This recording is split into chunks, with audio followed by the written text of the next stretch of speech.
Good morning everyone. So let's pray. Pag-pray po natin yung mga estudyante.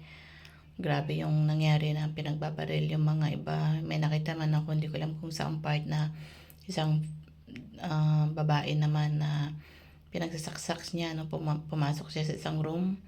Pinagsasaksak niya yung mga estudyante. So I don't know nang nangyayari sa mga kabataan, sa mga estudyante. Yung iba naman nawawala, kidnapping, yung bata naman na pinatay at ni-rape nung tagahatid, diba? So, it's sad na marinig po natin at makita yung mga ganito. So, mga parents, guide your children, pray for them, talagang ingatan sila, no? So, pag-pray po natin na gumalaw ang Panginoon at yung mga bata na talagang ma-open yung mind nila at go on sila sa Panginoon. I remember noon nung nasa pa ako, mayroon kaming, nung elementary ako, high school, meron kaming religion class, no? Yung 1 hour, binibigay yon sa isang volunteer na nagtuturo ng religion class. So, marami naman ang pumupunta, at least na-enlighten sila. When I was high school, the same that one. At I remember din na pumupunta rin kami noon sa school na nagtuturo din kami about kay God, no?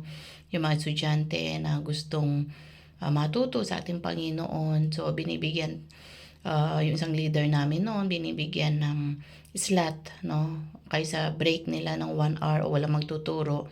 So, ibibigay yon sa amin to teach them kay God, teach them to sing, teach them yung mga guitar, ganon, or song, yung mga talent, no, para meron sila. So, natutuwa naman sila at marami ang mga kabataan noon na talagang nakakakilala din kay God. So, I think it's better talaga na magkaroon ng ganon, no? Kahit ano pa yung religion natin, no?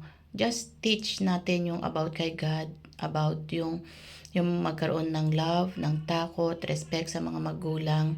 Kasi mostly now, yung mga bata is nasa gadget sila, na nandoon sila, yung mga nakikita nila, yung iba na kung anong pumapasok na sa mind nila, di ba?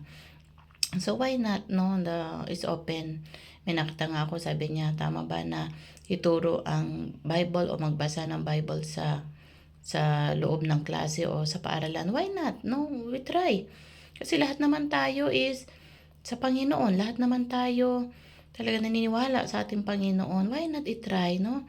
Dahil alam naman po natin na magkakaroon ng takot at iba yung tanim sa puso ng mga bata pag tayo ay talagang itinuro yung kabutihan sa kanila, yung takot sa Panginoon, yung may Diyos na nandiyan, no, na mahal sila ng ating Panginoon.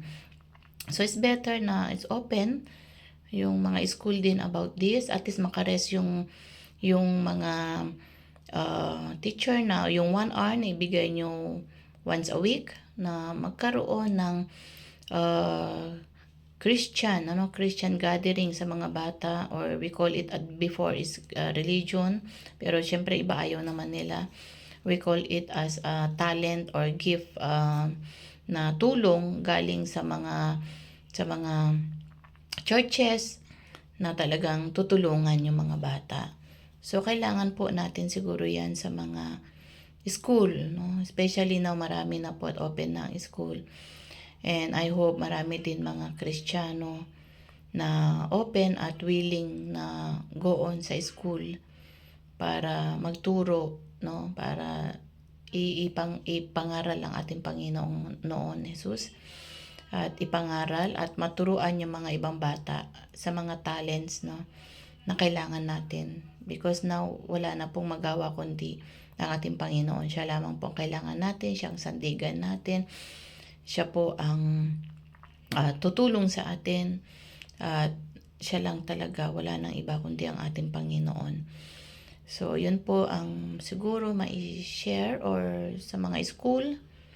Either ito man ay kinder, elementary, high school, kailangan po siguro, no, na ituro po natin talaga, no, yung magkaroon unang-una yung takot sa Panginoon at pasimula na na seek first the kingdom of God, yung mag-pray, magkaroon ng guidance sa school, and then yung mga teacher, yun po. So, yun yung ano, kasi iba na ngayon eh, ano, sa mga bata. Tapos yung pag-iingat sa from school to home, 'di ba? Tapos yung mga kabataan ngayon, siyempre maituro din talaga yung mas maganda, no? Yung values, yung character, attitude ng mga bata talaga.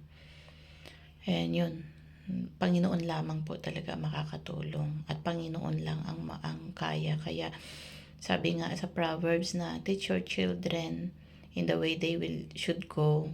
Sabi niya they will not depart from it. No? Ituro po natin yung katotohanan, yung pag-ibig ng Diyos, yung takot sa magulang, respeto, takot sa Diyos, at may Diyos na nagmamahal po sa kanila.